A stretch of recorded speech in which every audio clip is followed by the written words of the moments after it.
2019년 1월 전세 계약을 한 뒤로 3년간 살았던 전셋집. 그런데 몇 달 전 이상한 연락을 받았습니다. 6월 달에 자기가 여기 집 주인인데 월세가 안 들어와서 연락을 해봤다. 그렇게 연락이 왔었어요. 네. 보증금 청약 월세로 알고 샀다고 그러고 아니 나는 무슨 소리야. 나는 여기서 전세금을 내고 산 거다. 그때 등기부등 한번 더 띄워봤거든요. 네.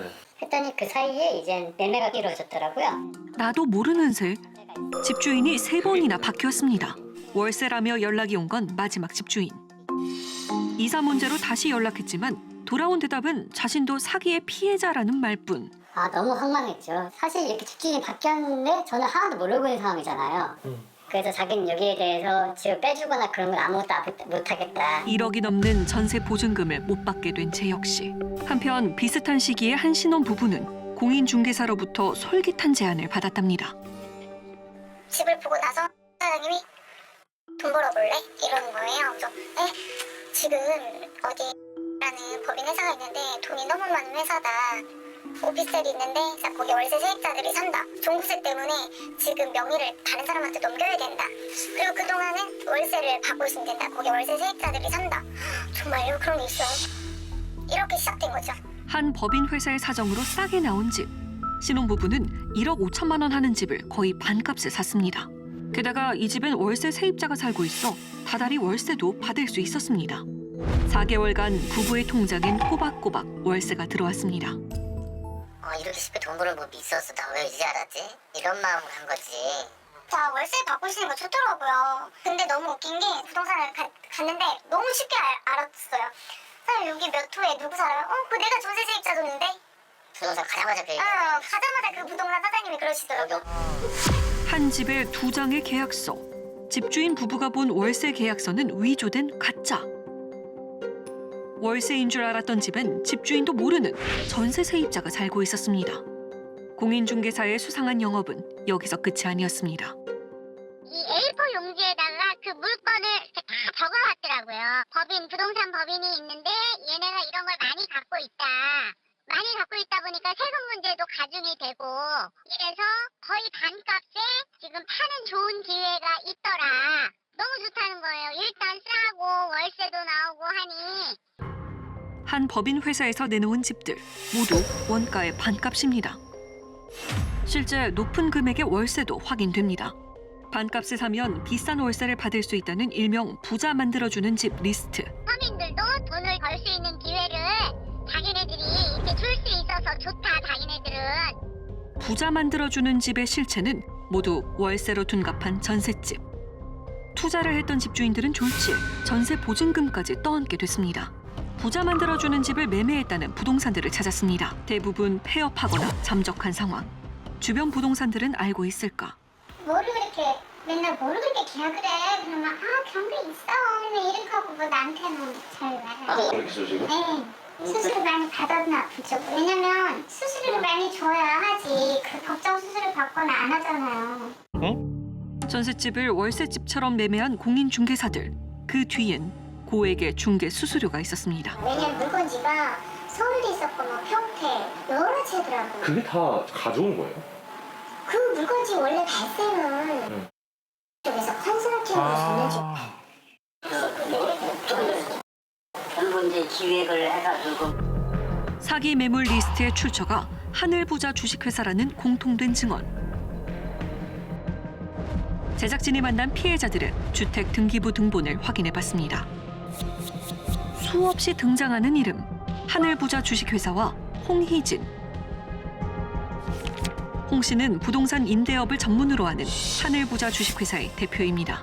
전세를 들어가 있는데 전세 입자가 없는 것 같이 해서 매수인들한테 파는 거죠. 입질적 그 사람들도 이중적인 피해를 보는 한 사람도 문제고 찾고 있는 사람도 문제고 피해금으로 접수된 게 360억 정도. 하늘부자 주식회사에서 매매한 주택은 전국에 총 413채. 전세 낀 주택을 사온 다음 월세 낀 주택으로 속여서 팔았습니다. 전세로 살고 있는 세입자와 속아서 산 집주인 모두 피해자가 됐습니다. 회사를 어떤 회사라고 소개를 했었어요? 대기업 뭐 이런 사람들이랑도 막 신문이 있고 뭐 그렇게 들었어요. 법인이 대표잖아요. 와이프잖아요. 그분을 이용한 거예요. 아나운서래 이렇게 되니까 아나운서가 솔직히 사기를 친다고 생각도 못 하신 거죠. 피해자들이 믿을 수밖에 없던 이유. 수년간 뉴스 진행을 담당해온 지역의 간판 앵커 최기태. 그가 하늘부자 주식회사 홍희진 대표의 남편이기 때문입니다. 진실된 뉴스의 전달자. 유명 앵커 최 씨라는 보증수표를 달고 하늘부자 주식회사의 집은 날개도 친 듯 팔렸습니다. 그 결과 수백 채의 집을 매매한 부동산계의 큰 손이 된 홍희진 대표. 홍 씨가 대표로 있던 문제의 회사를 찾았습니다. 홍희진 대표 앞으로 온 수많은 등기들. 계세요. 아무도 없었습니다.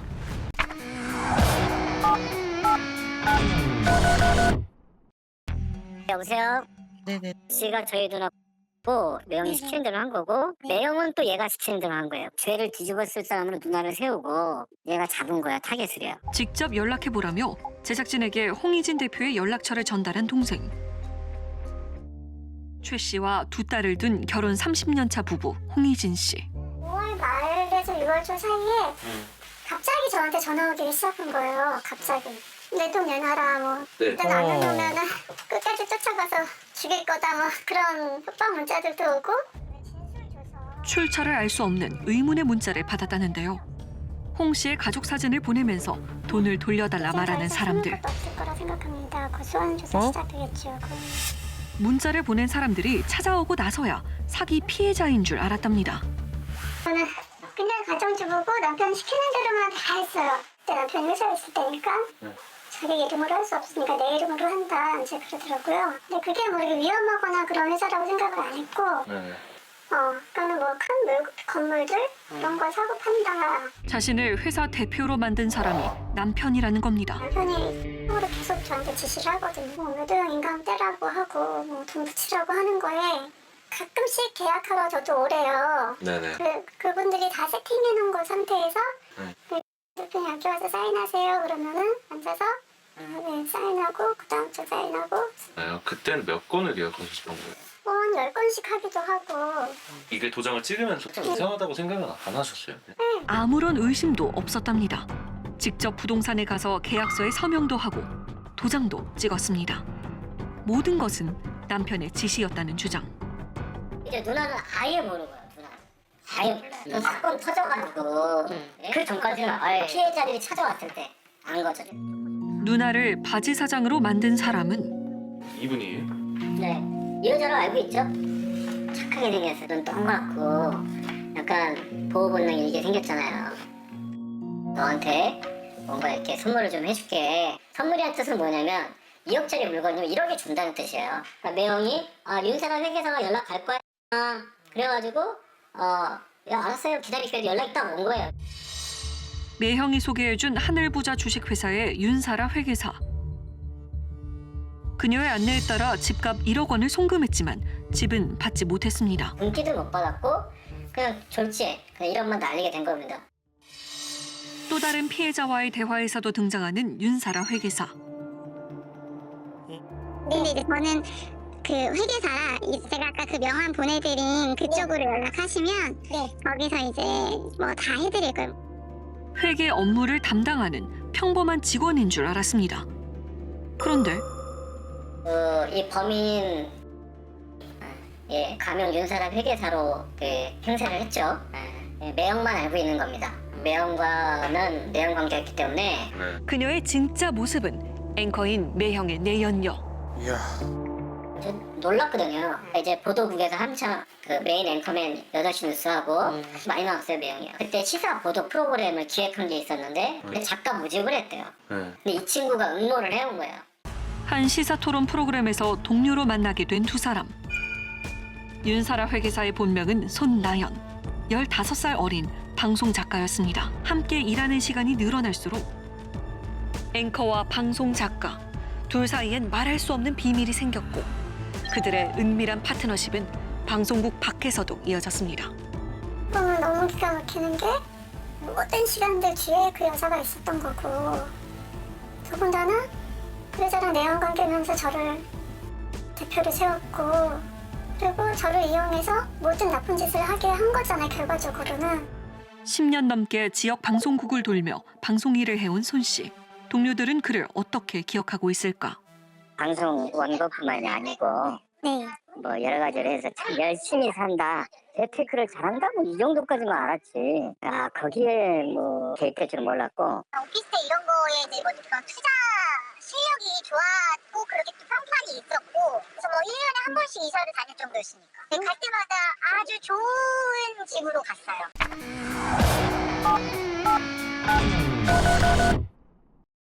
그녀가 가장 두려워한 건 자신의 정체가 탄로나는 일이었습니다.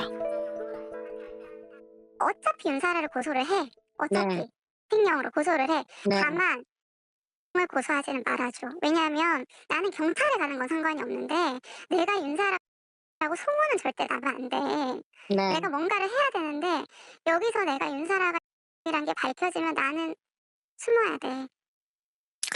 결국에 밝혀질 거예요. 감출 수는 없어요.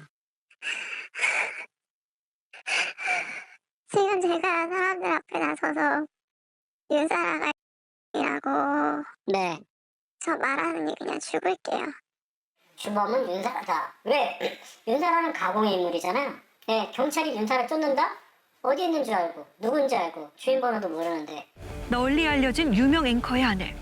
그녀의 반값집에 속아 수백억 원을 잃은 사람들. 한편의 드라마 같은 사기극을 써내려간 사람은 윤사라 회계사라는 가명 뒤에 숨어있던 방송작가 손 씨.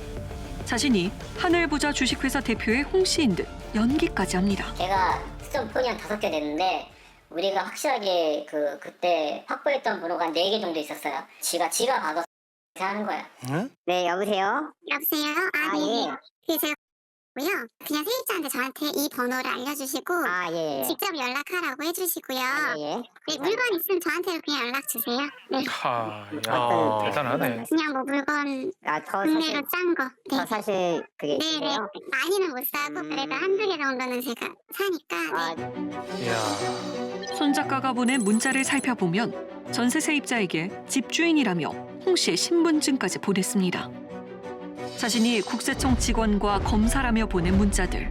임대인이 됐다가 임차인이 됐다가 검사가 됐다가 세무서 직원이 됐다가 처음에 얼굴을 변신을 하는 거예요. 하늘부자 주식회사 홍 대표, 윤사라 회계사, 국세청 조사관, 검사까지 모두 자신이 만든 사기 시나리오의 가짜 배역일 뿐입니다.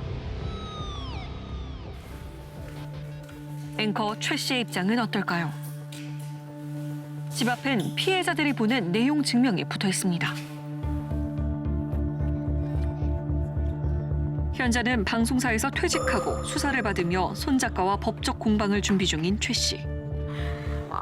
어떻게 보면 좀 부적절한 그런 관계가 이제 시작이 된 거죠. 한마디 얘기하면 착착착 알아서 온 거 다 써오고 그런 스타일이에요. 손 안 대게끔 잘해오는 스타일.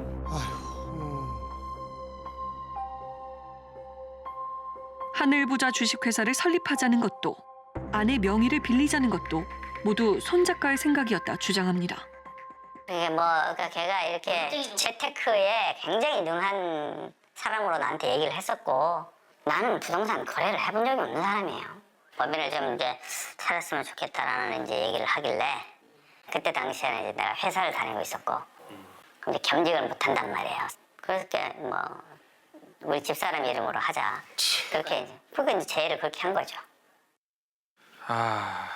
그녀의 애칭은 황금돼지. 나한테 불을 갖다 줬다는 상징으로 내가 이렇게 쓴 거죠. 그리고 제일 비싼 아파트에도 살고 그리고 뭐 실질적으로 사주고 시키려면 비싼 자동차도 바꿔주고 그래서 이 친구가 굉장히 능력이 있구나.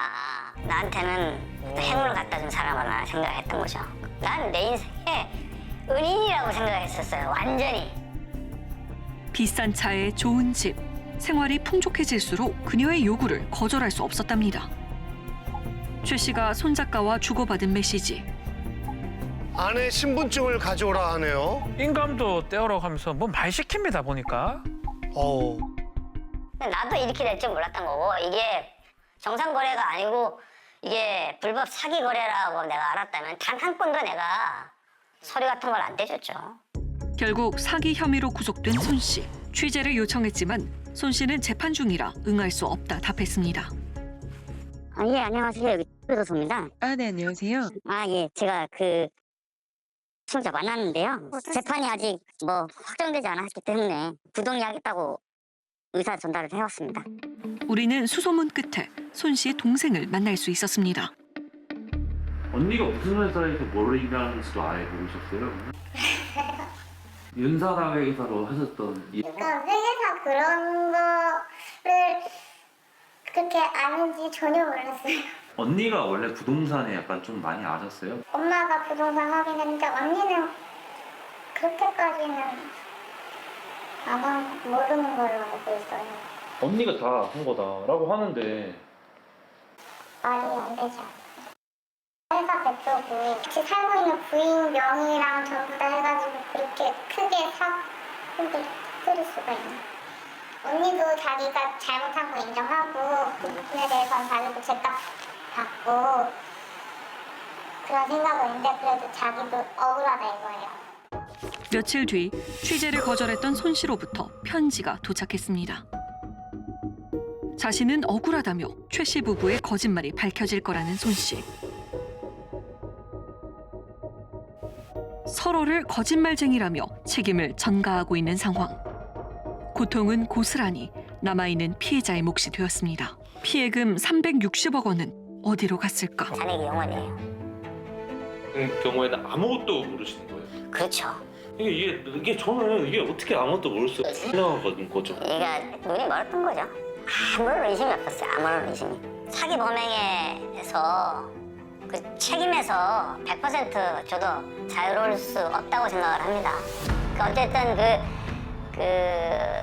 한 사람이 이 사기를 칠 수 있게끔 여건을 제가 조성해 준 거는 맞거든요. 그런 부분에 있어서 제가 책임이 있다고 한다면 책임을 져야죠.